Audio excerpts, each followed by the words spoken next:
now more than ever, people need to go within and plug into that cellular memory, plug into divine source, detach as much as possible from the matrix. Hello again, everybody. This is James Bartley, and you're listening to Bartley's Commentaries on the Cosmic Wars. Today, we got a lot of things to talk about. I wanted to talk about the School of Frankfurt because it has a lot to do with what's going on today. We see this aberrant, bizarre, perverse behavior that's being normalized, so we need to talk a little bit about just how that became codified, right? We have actor Liev Schreiber walking around with his transgender kid. I mean, granted, they're going to the Comic-Con festival, I think it was, but, you know, he makes his kid dress up like a circus clown, and you don't even really know what gender the poor kid is. You have Chris Evans, Say It Ain't So, Captain America, Johnny Storm of the Fantastic Four. He's walking around now with his transgender kid. And I talked about this in previous shows. The control exerted by the Kosher Nostra, the tribe, through MCA, through Hollywood, Metro Goldwyn Mayer. This goes back decades now. And the rituals and the trauma and the subversion and the blackmail so many of these stars, starlets, musical performing artists, etc., are subjected to. They're just like puppets dangling on a string, which is why so many of them go crazy over time. So many of them wind up supposedly dying from pharmaceutical overdose, etc., which is easy enough to believe because so many people in America today, in the Western world, are pilled up. F you very much to the pharma industry. And you have this control, this top-down control exerted through the media, through the entertainment industry. And so much of it goes back to this School of Frankfurt, and quite frankly, all the way back there to the days of Babylon, but which I'll get into. And a few other interesting items to note before we move on. You have the guy Kessler. Kessler is the Unite the Right guy. Turns out Jason Kessler, Jason Kessler, the Unite the Right guy, was an Obama supporter. According to a story on Zero Hedge, Unite the Right organizer Jason Kessler was reportedly an Obama supporter involved in the Occupy movement as recently as November 2016, before establishing his... I'm sorry. They've been doing pre-forest fire burnings around here. I forget the technical name for it. In California in the past, when they tried to burn off brush to prevent like wildfires, they wind up causing wildfires. So they've done that around here, so it's caused the asthma to act up a bit. So when I laugh too hard, I start coughing. So please forgive me, but let me read that again. Unite the Right organizer Jason Kessler was reportedly an Obama supporter involved in the Occupy movement as recently as November 2016.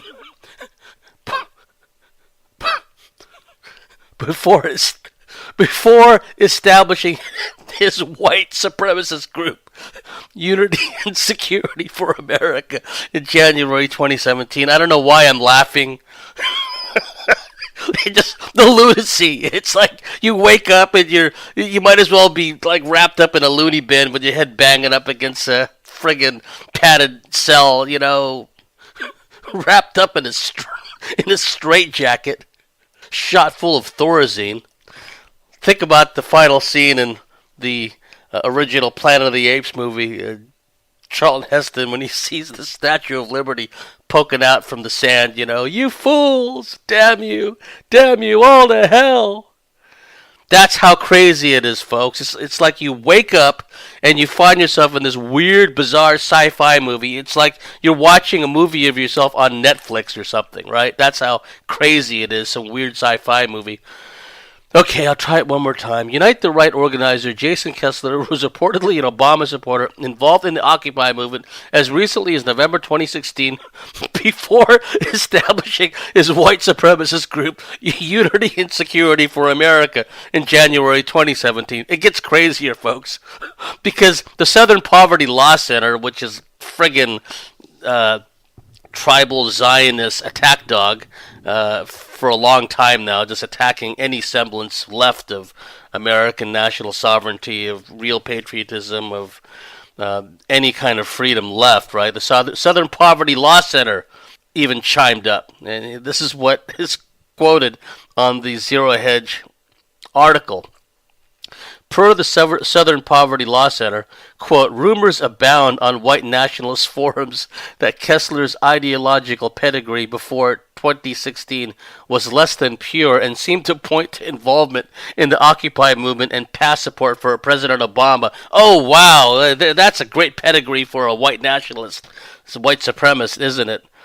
And I just love how the lamestream tribe-controlled media, they reduce everything to a soundbite. Okay, what goes on in Virginia? Oh, it's these white supremacists, it's these white nationalists, right?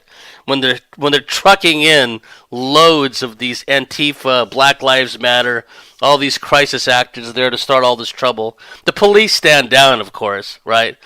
You know, these leftists are like spraying silly string at the cops, and the cops are just standing there. Now, normally, cops would look at someone, oh, this person's head is shaped like an assault rifle. I'm in fear for my life, and I'm going to shoot them and kill them, right?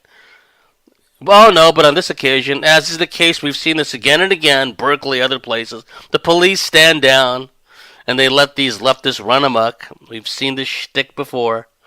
Back to the Southern Poverty Law Center. Rumors abound on white nationalist forums. They're probably just blogs or internet forums, but they're white nationalist forums. That Kessler's ideological pedigree before 2016 was less than pure and seemed to point to involvement in the Occupy movement and past support for President Obama. Oh, what a racist this guy is. At one recent speech in favor of Charlottesville's status as a sanctuary city, Kessler live-streamed himself as an attendee questioned him and apologized for an undisclosed spat during Kessler's apparent involvement with Occupy. Kessler appeared visibly perturbed by the woman's presence and reminders of their past association. I wonder what she was mentioning, you know. Oh, do you remember that time when we were, attacking all these people for being racist, you know? Kessler himself has placed his red pilling around December of 2013 when a PR executive was publicly excoriated for a tasteless Twitter joke about AIDS in Africa. Regarding the incident, Kessler stated, so it was just a little race joke. Nothing that big of a deal. She didn't have that many followers. She probably didn't think anybody was going to see it. Regardless of Kessler's past politics, the rightward shift in his views was first put on display in November 2016 when his tirade against West Bellamy began. Well, so there you have it. And look at this. Here's another interesting thing. Kessler was a CNN assignment editor, ? Internet sleuths discovered a CNN report on Occupy Wall Street from 5 years ago, submitted by CNN assignment editor Jason Kessler. Same guy, ? These Soros-funded, leftist, brain-dead, collective Borg-minded troublemakers, Soros-funded, they're doing the exact same thing as previous puppets have done. If you look at Central Asia, if you look at Afghanistan, when the tribe-controlled Taliban was turned loose, right? What do they start doing there? They start destroying all these statues, destroying all these monuments, destroying the heritage of the region, the history of the region. Did the same in Iraq when they turned ISIS loose and Al-Qaeda in Iraq, right?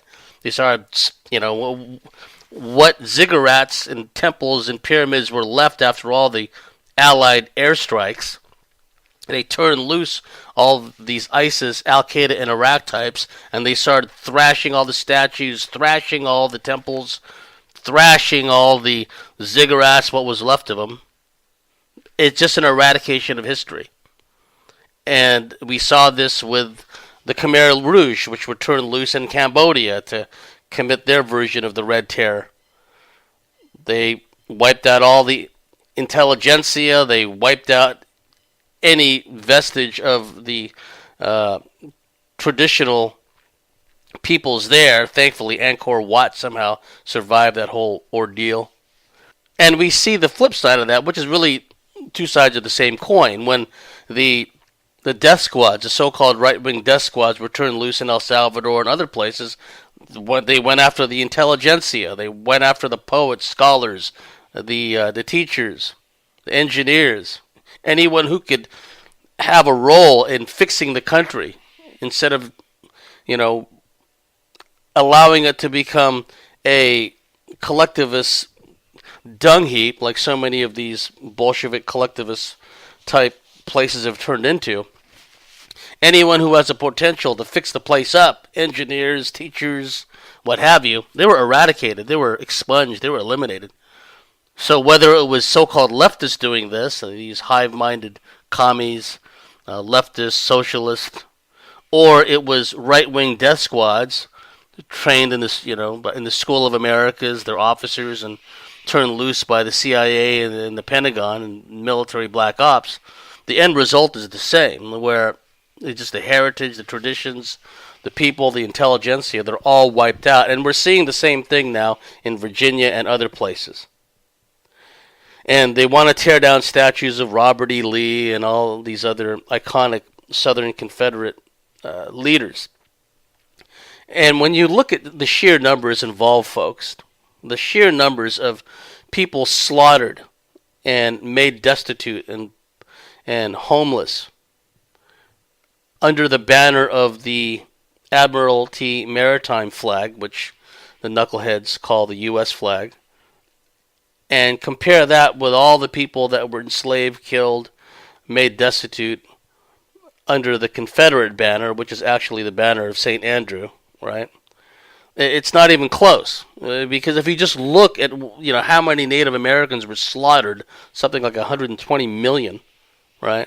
Never mind the colored peoples around the world, the Asians, the Latins, the blacks in Africa, all were slaughtered by the U.S. Maritime Admiralty flag banner. It's not even close, but these simple-minded communist freakazoids that are doing all this stuff in Virginia, Berkeley, everywhere else, none of that matters, right? Because they've been empowered, they fit a psych profile, they're afflicted with this Wetico hive mind parasite virus, and they've been turned loose. And now even Trump has got to apologize for being white again, talking about racism and how it's got to be stopped, yada, yada, yada. He's just following the lamestream media talking points that this was all the violence in Virginia was sponsored and started by white nationalists, white supremacists. Of course they're going to sprinkle in, some of these crisis actors and provocateurs. Of course they're going to wear Nazi outfits. Of course they're going to wear KKK outfits. And of course those types are the ones that are going to be featured prominently by the lamestream media.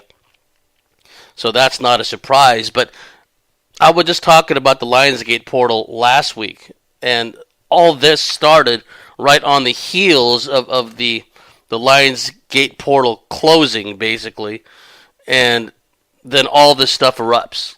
And I talked last week about how around the time of the Lionsgate portal opening, they do things like drop atomic bombs on Japan, and all this other stuff goes on. And all this, we're not even at the eclipse yet. The eclipse is still like 6 days away, so hang on to your hats. And a quick word about the Confederate generals, and I talked about this before, but it bears repeating. I won't spend too much time on it, but most of the soldiers in the ranks in the Confederate armies did not own slaves. And if you lived on a border state, i.e., Tennessee or Virginia, and you heard that Lincoln had called for 75,000 volunteers to augment his standing army to invade the South and by force compel the Confederacy back into the Union, and you knew that these federal armies were, because you lived in a border state, were going to have to cross through your homeland and harm your family, your loved ones, destroy your property, what little of it you had left, right? Because there was a radical difference between the landed gentry in the South and the soldiers in the ranks. Many of the soldiers in the ranks, they did not have slaves, so they had their own homesteads and farms that they worked, but they were not rich by any means. The reasons for the Civil War and why people fought in the Civil War are two different things. And what would you have done if you lived on a border state like Tennessee and Virginia and you knew these large federal armies were coming down? Whether you believe in slavery or not, by that point it's, you're overtaken by events. You look at a place like Missouri, which was the site of a lot of guerrilla warfare. There's a good movie with Tobey Maguire on it. I think the guy passed away by now, but it's called Ride with the Devil, and it's a pretty accurate depiction of the vicious guerrilla warfare that occurred in Missouri and Kansas, right? Again, those were border states, and the Southerners wanted Kansas to be a slave state, and the Missourians were divided. Many of the Missourians were pro-union, anti-slavery, and some of the Missourians were slave owners and were pro-slavery. But that didn't matter to the federal government armies and to the paramilitaries. Once again, the paramilitaries rear their ugly head. These are people that are empowered by the federal government, armed, sometimes led and trained by them. But basically, these are ruffians, hooligans that have one cause or another, allegedly. And the paramilitaries were going into Missouri and just wiping out people that they suspected of pro-South sympathies. And when the paramilitaries, and particularly the federal army, meted out punishment in Missouri, it was collective punishment. So if someone shot at a federal soldier, or if a stretch of railroad was sabotaged, everyone along that stretch of railway track, whether they were pro-union or not, and many pro-union, pro-U.S. government civilians were swept up in this. They were executed, they were incarcerated, they were detained, they were tortured, etc., etc. And that movie, Ride with the Devil, with Tobey Maguire, is a pretty good movie that shows this band of Southern guerrillas, right? On horseback, conducting raids and whatnot. But the collective punishment that the feds meted out to the Missourians, you can find good books about this subject, but we're talking total martial law, where if anyone was suspected of any kind of Southern sympathies, they were just rounded up. So many of them were never heard from again. Okay, so this was what was going on even before hostilities started, really, in the official start of the American Civil War, because of all the violence that occurred in Missouri and Kansas.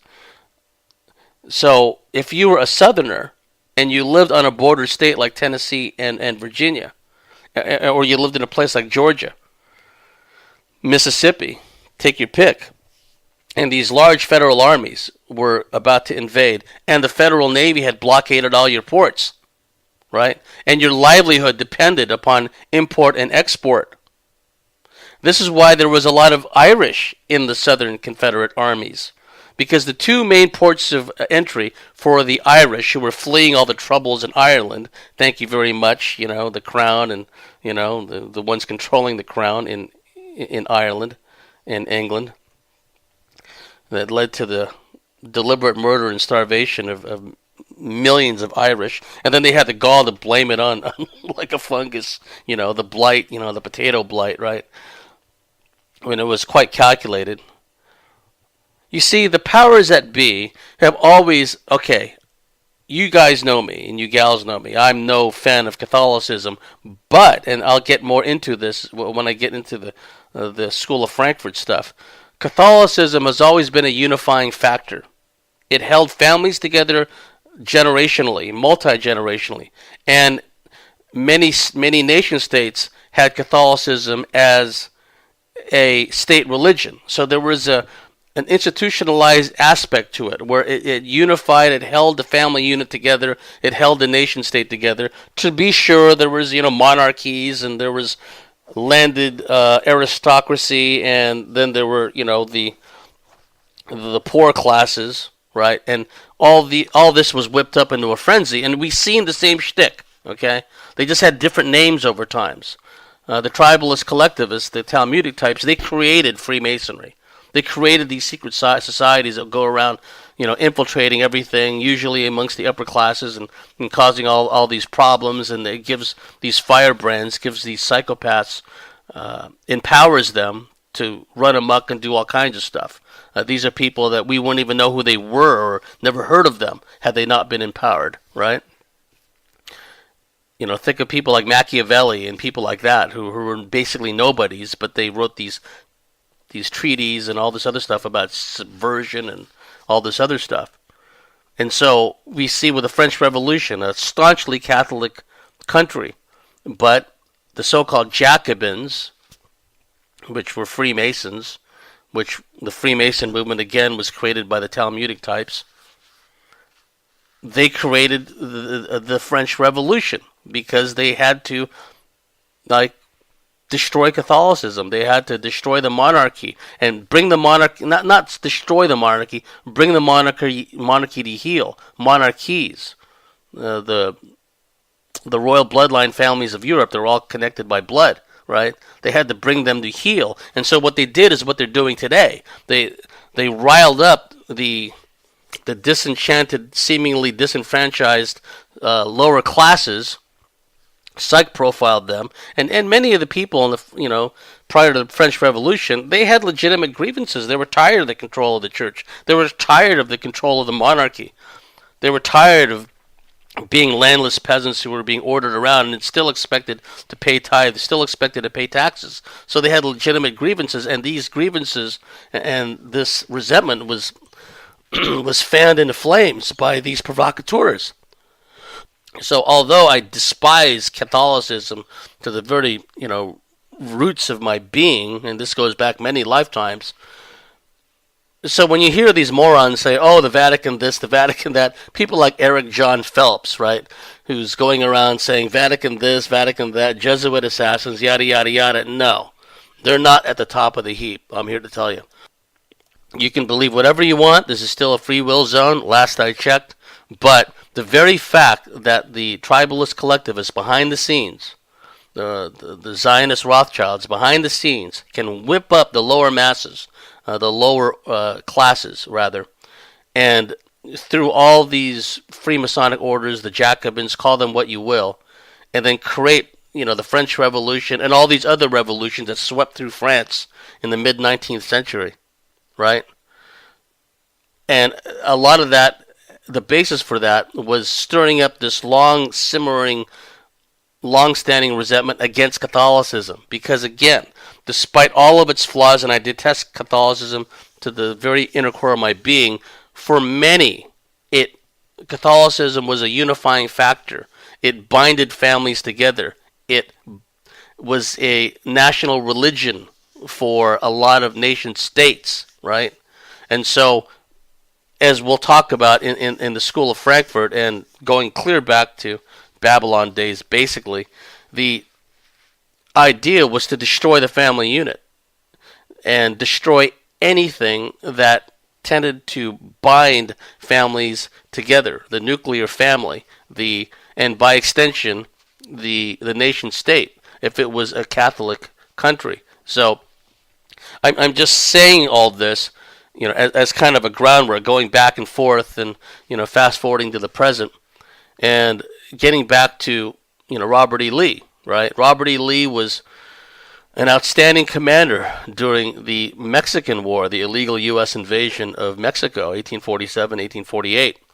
which resulted in the Treaty of Guadalupe Hidalgo, which is why California, New Mexico, Texas, Arizona, all those places are parts of the U.S. now. They used to be part of, Mexico. Before that, Spain, right? Until the U.S. invaded and then had the gall to blame the Mexicans for invading, right? Mexican territory. Robert E. Lee was one of the heroes of the invading forces, along with another guy named Ulysses S. Grant, right? But Robert E. Lee was on the staff of the commander-in-chief of the American forces invading Mexico, and Robert E. Lee was known for his exploits in the Mexican War. And after the Mexican War, he was a member of the legendary 2nd Cavalry in Texas, where there were a bunch of other people on the 2nd Cavalry in Texas who later achieved fame on both sides of the American Civil War as either a Confederate officer or a Federal officer. People like Jeb Stuart, who became a great cavalry commander during the Civil War under Lee. Ironically, life is just chock full of ironies, folks. When John Brown wanted to start a slave rebellion by raiding the arsenal, the arsenal at Harper's Ferry, arming all these blacks and that were slaves, and then leading this slave rebellion. And the South was already jittery about slave rebellions. Think about the Nat Turner slave rebellion that happened, sometime before, when Nat Turner led a rebellion of a bunch of slaves, and they slaughtered a bunch of, whites and plantation owners and et cetera, et cetera. So the southern landed gentry was very understandably skittish about the whole concept of a slave rebellion, right?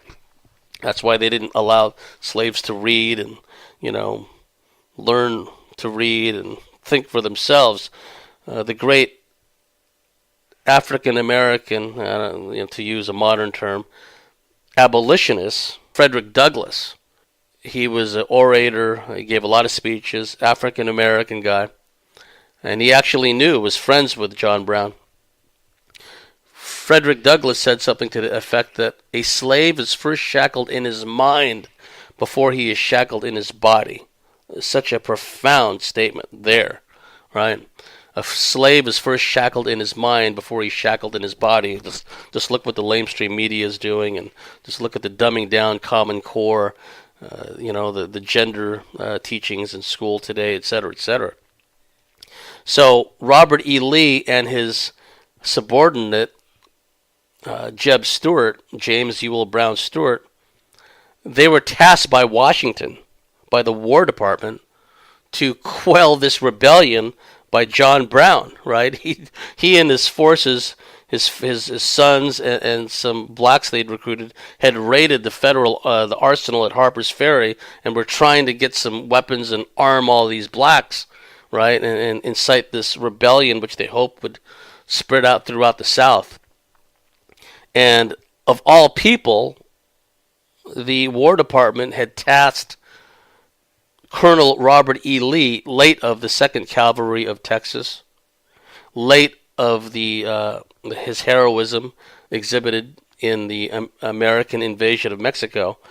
And Jeb Stuart was a subordinate, and Robert E. Lee, along with a contingent of Marines, if memory serves, from the Washington Navy Yard, they went to Harper's Ferry, Virginia, and stopped this rebellion in its tracks.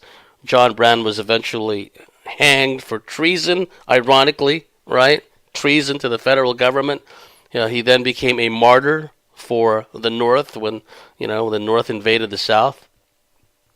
And Robert E. Lee was the best officer in the Federal Army at the time of secession.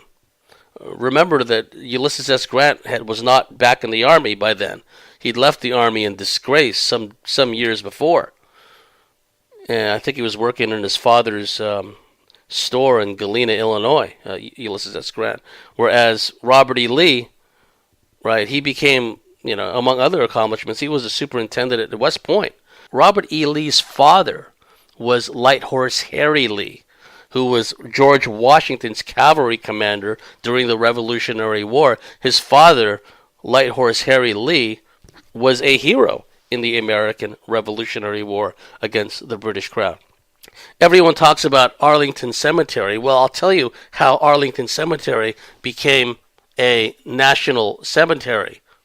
Arlington was the ancestral home of Robert E. Lee's wife, Mary Custis. Mary Custis was a descendant of George Washington, right? And their family estate was Arlington. And so when the federal armies moved in, they took over Arlington, and out of sheer spitefulness, they turned the Lee Custis family estate at Arlington into a national cemetery.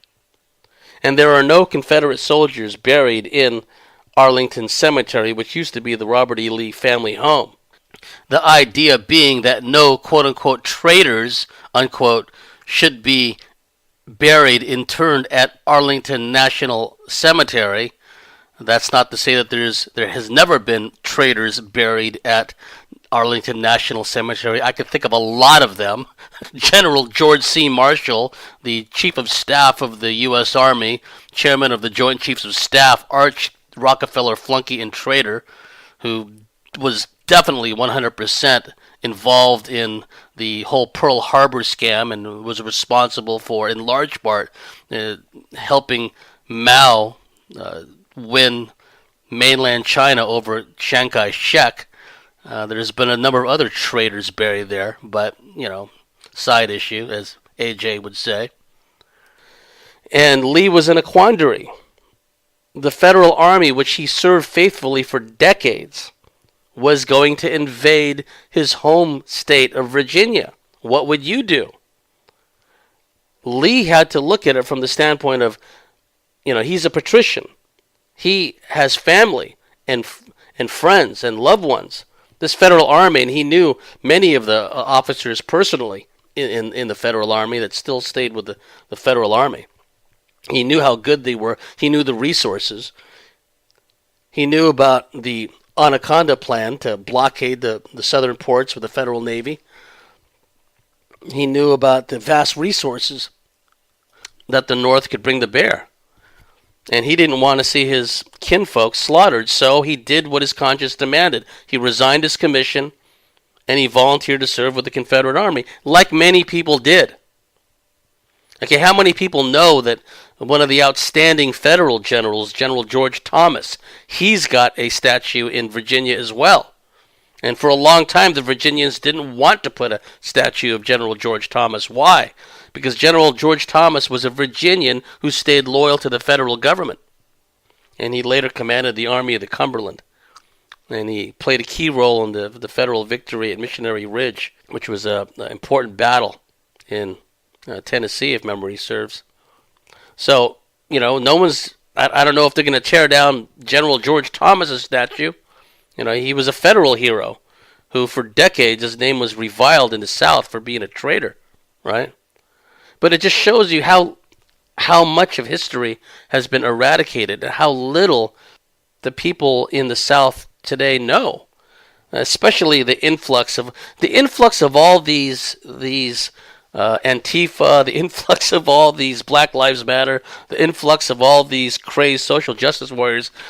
Essentially, the only difference I would say, the ringleaders are always going to be, tribalist collectivists, always. That's just the way the pattern has been. I mean, when you look at the Bolshevik Red Terror, the hundreds of millions, right?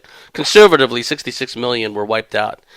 Mostly Christians, I might add, again, because, Christianity, the family unit, the nation state, it binds everybody, despite whatever class these people may be in Eurasia, in former Tsarist Russia.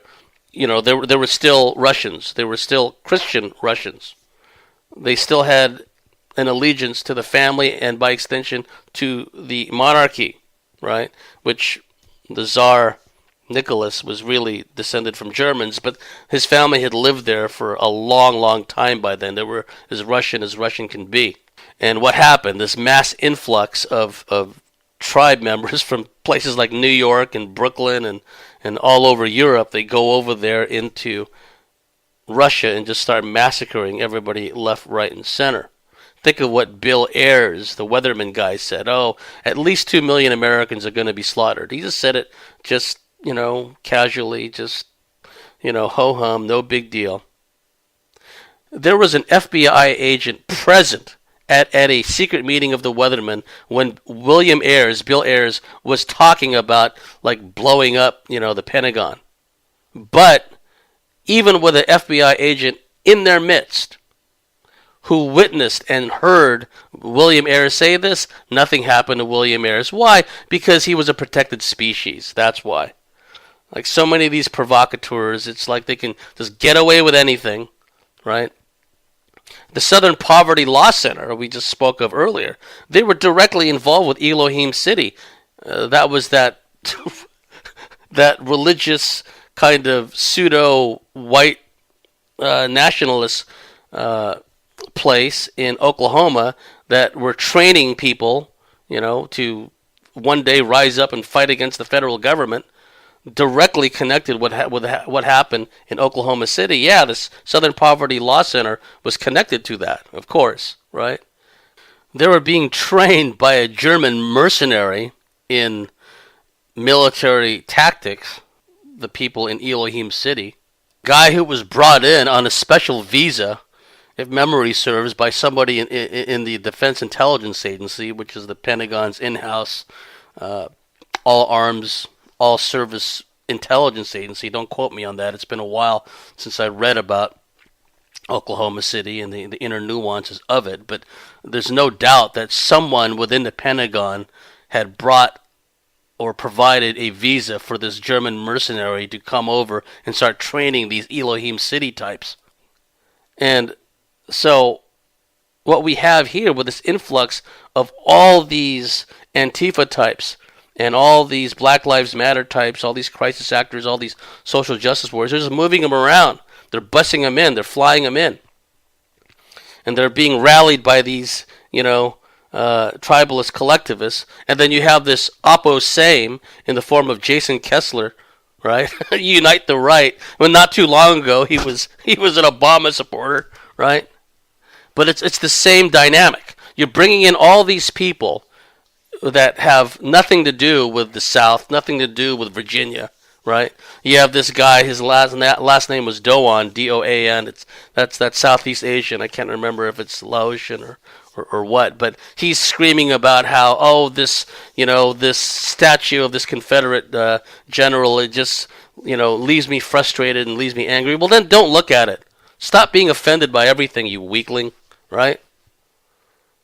And so they're bringing them in. It's just a mass influx.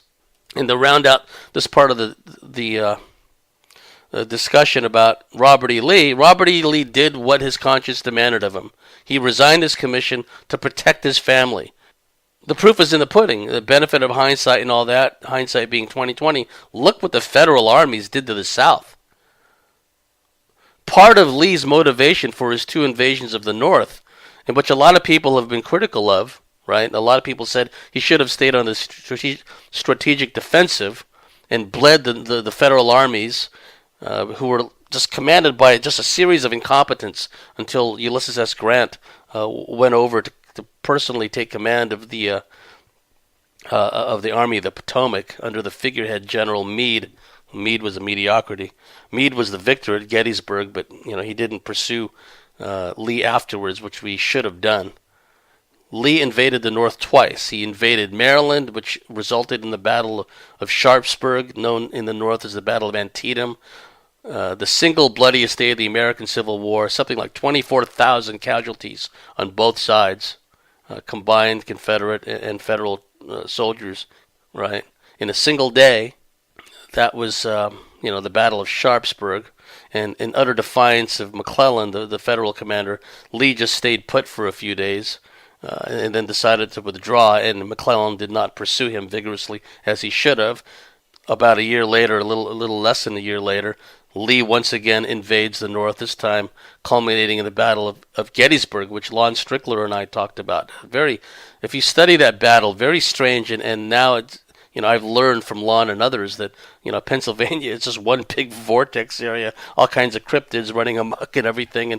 And no wonder after, that horrific battle there, 3-day battle at Gettysburg, people are still seeing ghosts. People are still having weird anomalous phenomena, going through a lot of weird stuff there at the Gettysburg battlefield. But Lee's rationale for invading the North twice, which he's been heavily criticized for, is that he had to take the fight away from Virginia because Virginia had been a battleground. And he didn't have any food to sustain his troops, right? He didn't have, and also he felt that if they kept fighting in Virginia, the citizens of Virginia would suffer disproportionately because it was their homes, it was their fields, it was their property, it was their lives that were being consumed by these wars. So, and also the nature of Lee, you have to understand, he was an offensive-minded general, always wanted to attack, always wanted to fight, right? So the proof was in the pudding. The federal armies ravaged the South from one end to the other. And not just Sherman's march through Georgia and the Carolinas. South Carolina was particularly hammered and particularly destroyed. There was Sheridan's campaign in the Shenandoah Valley of Virginia. There was the campaigns in what was known as the Trans-Mississippi Department in Mississippi, Louisiana, Alabama. The whole areas were just basically made uninhabitable. Okay, they were just destroyed, just thrashed by the federal armies. The plantations, the homes, the dwellings burned to the ground. The foodstuffs, the means to sustain themselves was taken away from the southern citizens. And then on top of that, as if that wasn't bad enough, okay, because remember, the males of fighting age for the Confederate armies, for the Southern armies, they're away fighting the wars. They're getting killed, they're getting captured, etc. The women, the old folks, the children are left at home. And here come the federal armies. Not many people realize it, but there was actually almost a succession within the succession. The governors of Georgia and Tennessee were threatening to secede from the Confederacy, which at that point, the Confederate capital was in Richmond, Virginia.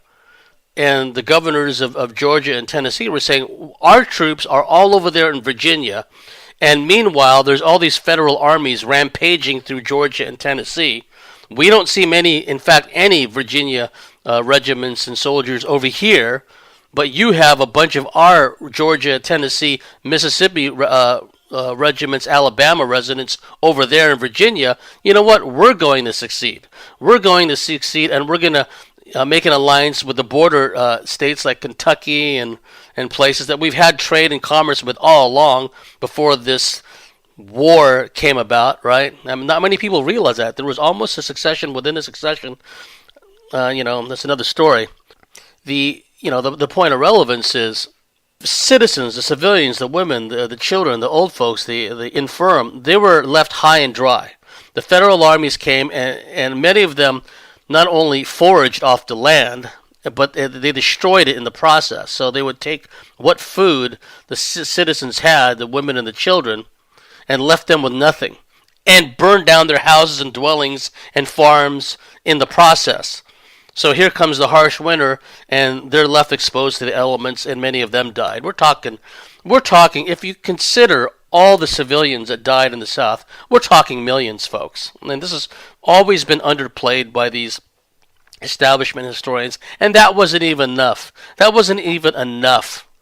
In the wake of the Confederate surrender, here come all these so-called carpetbaggers from the North. And who were the carpetbaggers? Well, they were members of the tribe, the tribalist collectivists that bought up all this property, what they couldn't just steal outright that was still worth buying, they bought for pennies on the dollar. And who were these destitute, starving, emaciated, impoverished women, children, old folks that were left? What could they do about it? Nothing. So the northern carpetbaggers come in, these financiers, they come in, they buy up everything in the lot next door. That's how the game is played, right? So was Robert E. Lee and all the others fighting in the South, were they wrong, right, for what happened? Slavery was going to die a natural death eventually. The powers that be, the tribalist collectivists, use the issue of slavery as a means to destroy the country. That's what it was all about. Slavery was going to die a natural death. There was no way the South was going to sustain itself by staying an agrarian economy. You basically had two different countries, or three, if you count the commerce going on between the border states and Kentucky, using all those middle of the country river waterways where they conducted trade and commerce together. Had their own distinct economy long before the American Civil War, a thriving economy. But, the powers that be, they wanted to destroy America. They wanted to split it in two.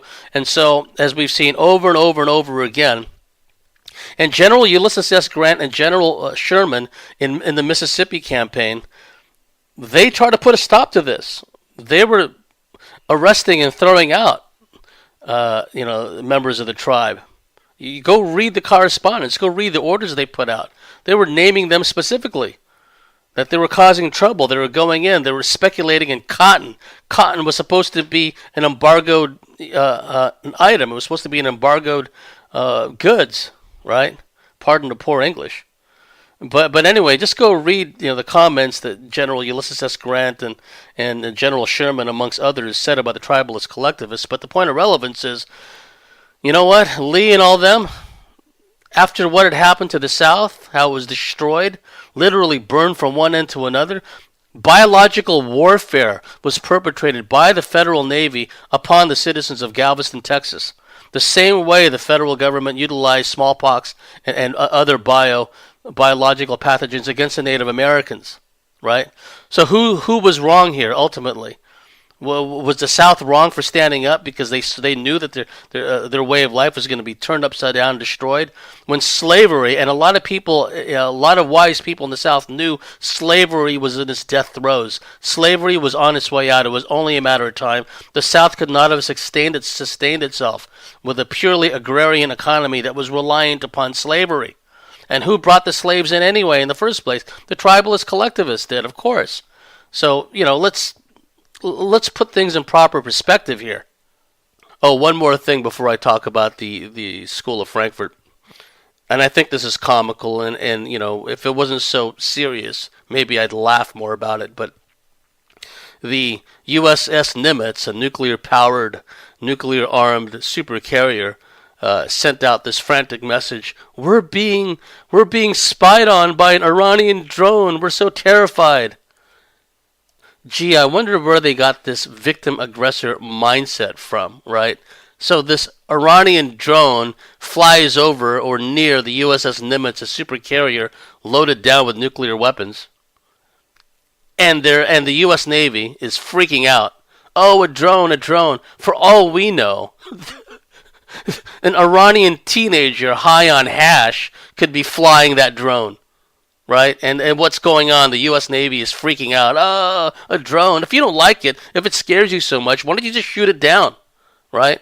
And stop bitching about it. Stop playing the victim aggressor. Oh, North Vietnamese patrol boats attacking our big, powerful Navy. A drone, an Iranian drone being flown by a teenager. We're so scared. It's that victim aggressor mentality, which is they've imbued into American police officers, right? And now it seems that, the U.S. Navy is going through the same shtick. Oh, we're so scared. We're so scared of a drone. We'll shoot it down then and shut up about it already. For crying out loud. Man up, Okay, let me read you some excerpts from an article on an outstanding website called darkmoon.me. Darkmoon.michaelecho. And the article is called Satan's Secret Agents, the Frankfurt School and Their Evil Agenda. And it's based on an original article by Timothy Matthews, abbreviated and adapted with additional material by Lasha Darkmoon. Lasha Darkmoon is one of my favorite investigators, authors. She's a scholar. She's an academic. And she doesn't give interviews. She doesn't really let anyone know what her identity is, but she's done fantastic work. Once again, www.darkmoon.me. And let me read you some of the article, parts of the article, and then I will comment on it. Here we go. Satan's secret agents, the Frankfurt School, and their evil agenda. Let's begin by considering the corrosive work of the Frankfurt School, a group of German-American scholars, mostly Jewish, who developed highly provocative and original perspectives on contemporary society and culture, drawing on Hegel, Marx, Nietzsche, Freud, and Weber. Their idea of a, quote, cultural revolution, unquote, was not particularly new. Joseph, Comte de Maistre, 1753 to 1821, who for 15 years had been a Freemason, had this to say: "Until now, nations were killed by conquest, that is, by invasion. But here an important question arises. Can a nation not die on its own soil without resettlement or invasion, by allowing the flies of decomposition to corrupt to the very core those original and constituent principles which make it what it is?" End quote. What was the Frankfurt School? I'm reading from the article. Well, in the days following the Bolshevik Revolution in Russia, it was believed that a workers' revolution would sweep into Europe and eventually into the United States. It failed to do so. Towards the end of 1922, the Communist International, Comintern, began to consider the reasons for this failure. What went wrong? On Lenin's initiative, a meeting was organized at the Marx-Engels Institute in Moscow. The aim of the meeting was to throw light on the meaning of Marx's Cultural Revolution. What did, quote, cultural revolution, unquote, entail? What was it all about? First, among those present was George Lukács, a Jewish-Hungarian aristocrat and son of a banker. He had become a communist during World War I. A good Marxist theoretician, he had developed the idea of, quote, revolution and eros, unquote, sexual instinct used as an instrument of destruction. Then there was Willy Munzenberg, another revolutionary Jew whose proposed solution to the problems besetting society was to, quote, to organize the intellectuals and use them to make Western civilization stink. Stink, as in smell very bad. Only then, after they have corrupted all its values and made life impossible, can we impose the dictatorship of the proletariat, unquote, which basically in practice means slaughtering everybody that, they don't want around. Continuing with the article, it was, said Ralph de Toledano, and if you can find one of Ralph de Toledano's books about spies, dupes, diplomats, I forget the exact title. It's an outstanding book about the communist infiltration of Western society, Western governments, the U.S. government. He was an outstanding author. It was, said Ralph de Toledano, 1916-2007 is when he passed away, the conservative author and co-founder of the National Review, quote, a meeting more harmful to Western civilization than the Bolshevik Revolution itself, unquote. So this meeting where George Lukács talked about using sexual instinct used as an instrument of destruction, and where Willy Munzenberg, who we'll hear more about in a moment, another revolutionary Jew, said they had to organize the intellectuals and use them to make Western civilization stink. Only then, after they have corrupted all its values and made life impossible, can we impose the dictatorship of the proletariat, unquote. So here comes Ralph de Toledano, an outstanding researcher who knew all about the tribalist, collectivist, communist agenda. It was a meeting more harmful to Western civilization than the Bolshevik Revolution itself, said Ralph de Toledano. That's a profound statement.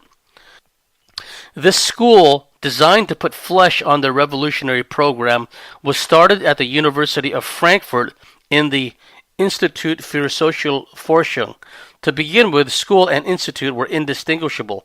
In 1923, the institute had been officially established and funded by Felix Weil, born 1898, died 1975. Weil, born in Argentina into a wealthy Jewish family, was sent to attend school in Germany at the age of 9. He attended the universities in Tübingen and Frankfurt, where he graduated with a doctoral degree in political science. While at these universities, he became increasingly interested in socialism and Marxism.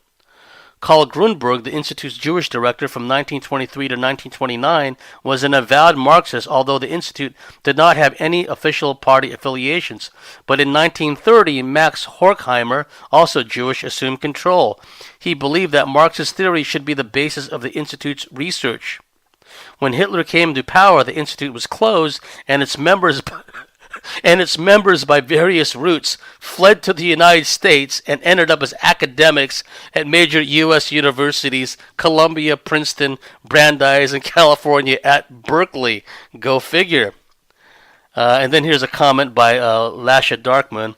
The fact that they spoke very poor English was no disqualification. They were Jewish, and so they managed to obtain prestigious academic appointments through Jewish influence, i.e. through networking, a system that works exceptionally well even today and which accounts for the huge and unfair preponderance of Jews in academia. This is what we're seeing played out, and this whole mindset of perversion, filth, and scumbaggery, as Vinnie Eastwood would call it, was codified in this school of Frankfurt, this Frankfurt School. To undermine Western civilization, I'm continuing with the article, the Frankfurt School Jews called for the most negative and destructive criticism possible of every sphere of life. To destabilize society and bring it to its knees, to engineer collapse, to produce crisis and catastrophe, this became the aim of these maladjusted and mentally sick Jewish revolutionaries masquerading as high-powered intellectuals. And we see these types all over the place today, and especially also amongst the brainwashed Goyim, right? But they're kind of marginalized. The recently empowered minorities, so-called blacks, Hispanics, Asian Americans, etc., they've been afflicted by this virus as well. Their policies, they hope, would spread like a virus, quote, continuing the work of the Western Marxists by other means, unquote, as one of their members noted. To further the advance of their quiet cultural revolution, the Frankfurt School made the following 12 recommendations. This is key, folks. Pay attention. All of them calculated to undermine the foundations of society and create the dystopia we now see all around us. 1. The creation of racism offenses and hate speech laws. Key, very key point. We saw this first playing out in the UK, and then it spread out to the rest of the Western world. Number 1, the creation of racism offenses and hate speech laws. 2, continual change to create confusion. Example, in the school curricula. Now we have Common Core. Now we have, teachings on like gender and all this other stuff. 3, masturbation propaganda in schools, combined with the homosexualization of children and the corruption by exposing them to child porn in the classroom. This is one of the brilliant ideas they come up with. Now, who could even think of this stuff, right? It's like, from what nether dimension are they downloading or uploading this stuff from, right? Who could even think of this stuff? Number 3, masturbation propaganda in schools, combined with the homosexualization of children and their corruption by exposing them to child porn in the classroom. 4, the systematic undermining of parental and teachers' authority. Thus far, check, check, check, check. We've seen all of those. The systematic undermining of parental and teachers' authority. 5, huge immigration to destroy national identity and foment future race wars. Check. Okay, check. Check, check, check. Charlottesville, Virginia. Like immigrant rape invasion throughout Europe and the U.S. and everywhere else. The systematic undermining of parental and teachers' authority. Check. Huge immigration to destroy national identity and foment future race wars. Check. 6. The systematic promotion of excessive drinking and recreational drugs. Double check. Importation of drugs by the intelligence community in alliance with organized crime elements under the control of the Kosher Nostra, etc., etc. 7. The systematic promotion of sexual deviance in society. Check. 8. An unreliable legal system with bias against the victims of crime. That's hardcore, but we're seeing this play out. Okay, number 8, an unreliable legal system with bias against the victims of crime. That Australian woman that was gunned down by a Somali in the guise of a policeman, right? Oh, how dare you come out of your house wearing your pajamas? I'm disgusted by the sight of you, and he guns her down, right? 9, dependency on state benefits. Check, right? And that's what they're doing with this influx of immigrants. They're giving them cell phones, they're giving them tablets, putting them on welfare. 10, control and dumbing down of media. Control and dumbing down of media. Check. 11, encouraging the breakdown of the family. Check. 12, all-out attack on Christianity and the emptying of churches. Well, basically, I would add to that the only churches that will be left will be satanic in nature, right? An all-out attack on Christianity. And understand, folks, the unifying, rallying effect that Christianity had in pre-Bolshevik invasion Russia, for example, right? And look what happened there with the influx of all the Bolsheviks, where they just wiped out anyone who was a Christian or people they thought were Christians. And, again, I'm not pro-Catholicism. I despise Catholicism. They're overrun by a bunch of pedophiles. And, of course, the Russians had their own version of Christianity, Eastern Orthodox Christianity. But it just goes to show you that the tribalist collectivists, they're the ones in charge of the churches, with their 501c tax-exempt program, basically makes the churches under the thumb. If they want to retain their tax-exempt status, they better do. They better preach what they're told to preach, right? And here's another comment by Lasha Darkmoon. In the Soviet Union under Stalin and his communist Jews, the emptying of churches was accomplished by the simple expedient of burning the churches down, thousands of them. And she writes, see here, here, here, here, here. These are links for more details on the systematic destruction of Christian churches and the persecution of Russian Christians under the Jewish leaders of the Russian Revolution. Coincidentally, she goes on, most of the 12 aims and objectives mentioned above were set out prominently in the pages of that alleged forgery, the Protocols of the Elders of Zion. The Jewish philosophers of the Frankfurt School, it seems, had been heavily influenced by the Protocols. Go figure, right?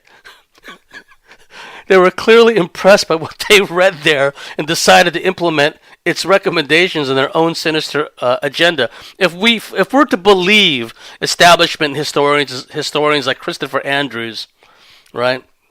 Christopher Andrews, I forget what his surname is. He wrote a bunch of books about British intelligence, and then he morphed into this expert who all-knowing, all-wise about Soviet-era intelligence. And he stated in his books that the Protocols of the Elders of Zion was a forgery created by the Tsar's intelligence agency, the Okhrana. Well, maybe not. But why is it that these Frankfurt School types, they take on lock, stock, and barrel the tenets of this forgery by the Tsar's intelligence agency, the Okhrana? That doesn't even make sense. But I never took Christopher Andrews, whatever his last name is, seriously anyway. Okay, continuing with Lasha Darkmoon's analysis, one of the main ideas of the Frankfurt School was to exploit Freud's idea of, quote, pansexualism, unquote, the search for indiscriminate sexual pleasure, the promotion of, quote, unisex, unquote, the blurring of distinctions between the sexes, check, double check, triple check, 57 checks for all the different genders, the overthrowing of traditional relationships between men and women, and finally the undermining of heterosexuality at the expense of homosexuality, as for example in the idea of same-sex marriage. And folks, same-sex marriage is a slippery slope, because you're already seeing these same-sex marriages, they're just in attack dog mode. They're attacking anybody who stands in the way of same-sex marriages being made legal in all these different countries. And do you think that if they get what they want with same-sex marriage, that they're going to stop right there? Do you think that they say, okay, we got what we wanted, and, we'll just back off now? No. They're attacking anyone using the old tribalist, collectivist stunt of trying to get people fired from their jobs, of getting businesses boycotted and, sanctions, put on, businesses and what have you, boycotts. And they're just going after anybody who stands in the way of same-sex marriages. And they're being allowed to get away with it. And you look what the Antifa types are doing in Charlottesville, in Charlottesville, I forget the name of it, in Virginia. I mean, they're hurling feces and they're hurling urine at people. That's biological warfare, folks. That's the kind of hive mind parasite virus mentality, the Wedico mentality, the gutter Borg collective mentality we're talking about. So if you think the same-sex marriage types will be happy that once they get their same-sex marriage legalized and they'll back off and they'll just, live happily ever after, no way. That's not how they roll. They're going to keep pushing, and anyone who gets in their way, they're just going to unleash on them, and nothing's going to happen to them. Because as one of the tenets of this Frankfurt School is, it's an unjust system that has an unjust legal system with a bias against the victims of crime. Okay? So keep that point in mind. People say, oh, same-sex marriage, who cares about it? No. It's way more than that. It's like you give them an inch, they want your whole body. You give them your fingernail, they want a mile, right? I'm getting my cliches all mixed up. Okay, continuing with the article, Willie Munzenberg summed up the Frankfurt School's long-term operation thus, quote, "We will make the West so corrupt that it stinks," unquote. To continue, we must organize the intellectuals and use them to make Western civilization stink. Only then, after they have corrupted all its values and made life impossible, can we impose the dictatorship of the proletariat. And Lasha Darkmoon comments again. According to Sean Meakin's The Red Millionaire, a political biography of Willie Munzenberg, Munzenberg was, quote, the perpetrator of some of the most colossal lies of the modern age. He helped unleash a plague of moral blindness upon the world from which we have still not recovered, unquote. Continuing with the article, the Frankfurt School believed there were two types of revolution, A, political revolution, and B, cultural revolution. They were more concerned with cultural revolution, the demolition of the established order from within. Quote, modern forms of subjection are marked by mildness, they taught, right? As if just wiping everybody out in the Red Terror in the most obscene ways, it was too mild. So-called reforms, unquote, quote unquote, were to be made so slowly and subtly that these changes for the worse were barely susceptible. The school saw the undermining of the social order as a long-term project. Again, Lasha Darkmoon commenting. Now, the systematic erosion of Christian moral values and the promotion of sexual perversion is known as cultural Marxism. Today, thanks to the efforts of organized Jewry, which controls 96% of the world's media, cultural Marxism has largely triumphed and Christianity lies in ruins. To many dispassionate observers, society has now reached its rock-bottom moral nadir. Yeah, like Captain America, Chris Evans promoting transgenderism amongst kids. And look what's happened also. Huffington Post. You are not alone, the headline reads. Celebs stand up for trans kids after White House drops civil rights protections. We were just talking about that, right? Here's the article, just to digress for a second to this headline. They're standing up and speaking out. Celebrities voiced their support for transgender children on Wednesday after President Donald Trump's administration said it would no longer protect them from discrimination at school. It was just a comment that was absolutely guaranteed to inflame the passions of these freak show types, right? And here's all these people taking to Twitter. Nia Vardalos, alleged celebrity, never heard of you. I love and support you. You are not alone. Hashtag protect trans kids. Oh, Chris Evans, Captain America, Johnny Storm from the Fantastic Four. Say it ain't so. He's the one that's walking around parading his transgender kid, right? And talk about child abuse. To the LGBTQ community, I'm sorry for the message that was sent today. They don't speak for all of us. We love you. They keep dancing on the strings, right? You know, puppet that you are. Katy Perry, Monarch Girl. Trans friend, if you are struggling tonight, please reach out to, and then she puts these addresses or something that people can go to online. Equality for all, Katy Perry, Monarch Girl. Josh Groban, alleged celebrity, never heard of you. Trans community, you are not alone. We stand with you and support you, and there is help. Of course, there's Ellen DeGeneres. There's all these other people that I haven't heard of. There's alleged celebrities, right? A whole slew of them, actually. And so that's what we have here, folks. It's a complete inversion, a destruction of the family unit as a precursor to destruction of the nation state. The next step is just complete authoritarian collectivist rule. Remember what Bill Ayers said, a minimum of 2 million Americans will die, etc., etc.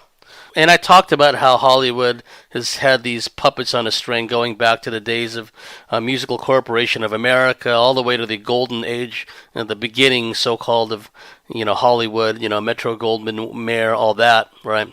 Let me get back to the article, because the systematic erosion of Christian moral values and the promotion of sexual perversion is known as cultural Marxism.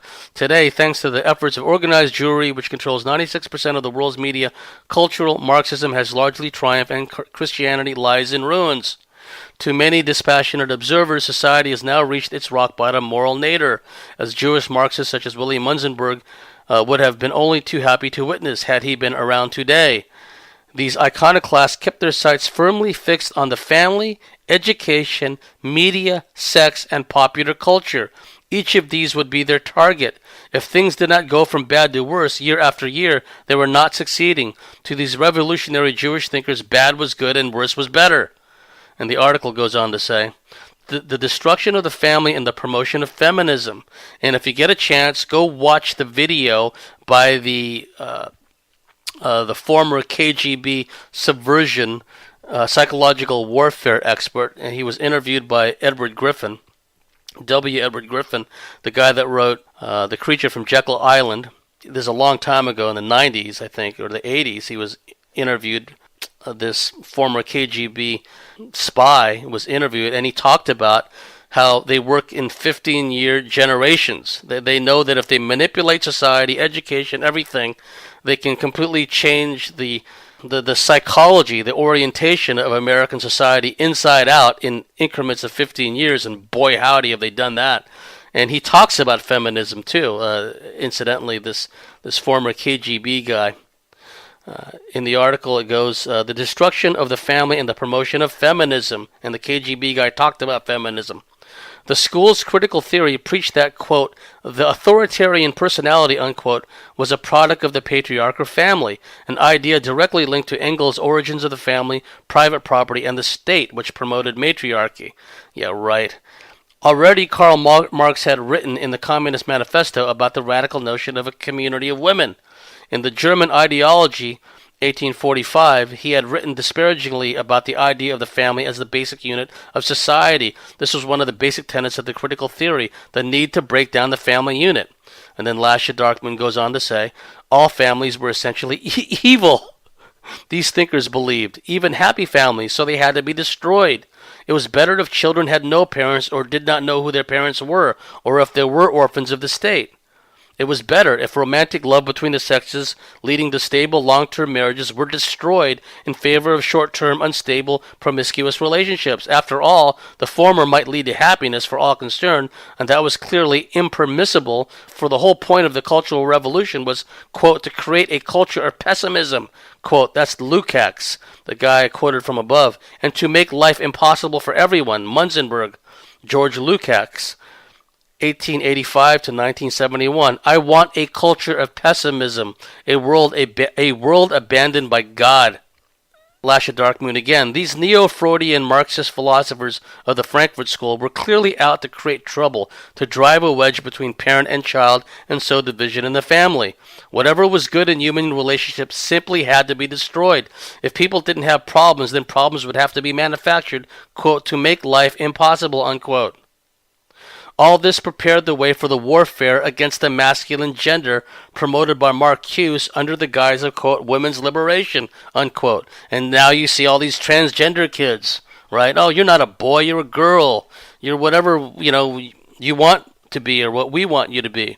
All this prepared the way for the warfare against the masculine gender promoted by Marcuse under the guise of women's liberation, and by the New Left movement in the 1960s. They proposed transforming our culture into a female-dominated one, but it's not the divine feminine, though, right? My comments here. It's the wounded divine feminine, the severely distorted divine feminine. It's not even really the divine feminine. It's this Wedico, hive mind, parasite, virus, Borg collective, feminine, hate males, etc., that we see today, where you have all these radical feminists going around claiming to be victims, and they're not saying anything about all these raping immigrants that are just invading all these countries. No, they got nothing to say about them. But they got everything to say about the established order, if you want to call it that, the normal way of things. They've got a beef against that. Lasha Darkmoon comments, the idea that women should run society and wear the trousers, telling men what to do, had an enormous appeal to certain bossy types of women with a surplus of testosterone, particularly to butch lesbians and man-hating matriarchs. Many of these misguided females were to become evangelists for radical feminism, some even proposing to cut themselves off from the male sex completely and live in communes of their own. Curiously enough, the number of Jewish feminists is huge, out of all proportion to their percentage in the population. In 1933, Wilhelm Reich, an honored and adulated member of the Frankfurt School, wrote in The Mass Psychology of Fascism that matriarchy was the only genuine family type of natural society. Again, it's not real divine feminine, that's the thing. He was, as such, to be an inspiration to the feminists. And Lasha Darkmoon again. Reich, incidentally a compulsive masturbator and sexual pervert, had entertained incestuous longings for his own mother and practiced bestiality with horses while still a child. This versatile sexual deviant, now a cult figure on the left, along with the equally sex-obsessed Herbert Marcuse, popularizer of the slogan "Make Love Not War," were to be godfathers of the sexual revolution of the 1960s, as well as the patron saints of the feminist movement. And another part of this article, the indoctrination of children through education. Bertrand Russell was to join the Frankfurt School in their efforts at mass social engineering. He spilled the beans in his 1951 book, The Impact of Science on Society. He wrote, quote, the social psychologists of the future will have a number of classes of school children on whom they will try different methods of producing an unshakable conviction that snow is black. Various results will soon be arrived at. First, that the influence of home is obstructive, and we see this in the media in Hollywood all the time. Second, that not much can be done unless indoctrination begins before the age of 10. Third, that verses set to music and repeatedly intoned are very effective. Fourth, that the opinion that snow is white must be held to show a morbid taste eccentricity. But I anticipate it is for future scientists to make these maxims precise and discover exactly how much it costs per head to make children believe that snow is black, and how much less it would cost to make them believe it is dark gray. When the technique has been perfected, every government that has been in charge of education for a generation will be able to control its subjects securely without the need of armies or policemen. And then Lasha Darkmoon comments, the irony is unmistakable, but that is beside the point. Russell was all for turning the world upside down and ushering in Brave New World, atheism, feminism, sexual liberation, i.e. the green light to promiscuity, perversion, and abortion on demand.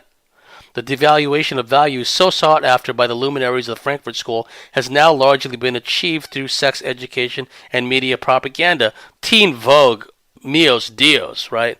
Teen Vogue has just gone crazy with all of their, freakish ideas to children these days. In particular by the promotion of masturbation, pornography, and the systematic high-pressure salesmanship of homosexuality in schools. End note by Lasha Darkmoon. 15 years after, and she quotes American historian Edward Schoonmaker, 15 years after the Bolshevik Revolution was launched to carry out the Marxist program, the editor of the American Hebrew could write, quote, according to such information that the writer could secure while in Russia a few weeks ago, not one Jewish synagogue has been torn down, as have hundreds, perhaps thousands of the Greek Catholic churches. In Moscow and other large cities, one can see Christian churches in the process of destruction. The government needs the location for a large building, etc., etc. Well, Again, we see this played out with ziggurats in Iraq, with Buddhist temples, Buddhist shrines, with Sufi places of worship in Central Asia, all being thrashed by those afflicted with a hive mind parasite virus that are ultimately under control of this dark force that we've been talking about.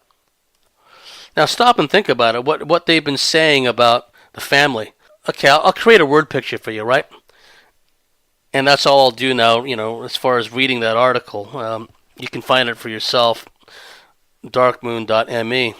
Imagine you're looking across the street and you see the classic American nuclear family. You see the father, let's call him Ward, okay? He's out there mowing the lawn. He's wearing a nicely tailored business suit. And you see his wife, in the kitchen. You can see her through the window. She's washing the dishes. She's wearing her pearls and she's wearing her elegant evening dress. Oh, there's their eldest son, Wallace. They call him Wally. He's there with his girlfriend, Mary Ellen Rogers. And then you see their youngest boy, Theodore. They call him like the Beaver, right? And so you have this nuclear American family right out of like Americana in the 1950s, 60s. Ward, June, Wally, and the Beaver, right? Now, if Willie Munzenberg has his way, this is what will happen to the family that we're talking about, the Cleavers in our example. Ward will turn into an alcoholic and will be systematically beating up his wife, June. And when he's not beating up his wife, June, Ward will be going off to not just the strip clubs, but he'll also be going to these places where he can be beaten up by like a dominatrix. June, in our example, will retreat into a downward spiral of pharmaceutical pill addiction, alcoholism, and she will carry on multiple out-of-marriage affairs. Wally will get into friggin' wife swapping with his partner, Mary Ellen Rogers, and eventually ditch her after she becomes pregnant and demands that she get an abortion. And then in our example, the Beaver. Oh, the Beaver. Can't forget about the Beav, right? Well, the Beaver is going to turn into a transgender kid. He's going to turn into a transgender kid. He's going to wind up teaching at an American university. If Willie Munzenberg has his way, that's what will happen to every single American family. And not just American family, but every single family in the world. What's left of them. Because there's a deep-seated and long-standing depopulation agenda that these Talmudic types have been pushing all along, right? And be careful what you ask for, you Talmudic types. Total depopulation, right? Because if you wiped everybody out, there's no one left to, force into sex slavery. There's no one else to compel and encourage and promote perversity and bestiality and everything else, and there'll be no one left to, no nations left to pit against each other in these wars that only you benefit from. There will be no one left to sicken, with your allopathic medicine and, get addicted to your pharmaceuticals, Be careful what you wish for. I mean, where's the fun in that? If there's no one around to mess with, it's like, so what's the point, right? From your standpoint. So just be careful what you wish for. Anyhow, reach the end of this long segment of Bartley's Commentaries on the Cosmic Wars. I just wanted to add my 2 cents worth and talk about the School of Frankfurt and the malign influence it's played on society as we know it. I mean, everything, all the basic tenets of the School of Frankfurt are right there. They're being played out right in front of us. So anyhow, we will overcome, folks. It's always the darkest before the dawn, right? We will overcome all this stuff. But we just need to know where all this stuff came from. And ultimately, it came from a very dark nether dimension, this demiurgic AI spirit that has permeated into our plane of existence and is seeking to totally subjugate everyone and everything in this plane of existence. But if we do what we're here to do, that many of you know you're here to do, If we carry out our mission, then this won't happen. This nightmare of a Borg society for, what's left of humanity being plugged into the Borg collective. Anyhow, wherever you may be, dear listeners, whatever you may be doing, please have a very pleasant time, and we'll talk to you next time. Bye for now.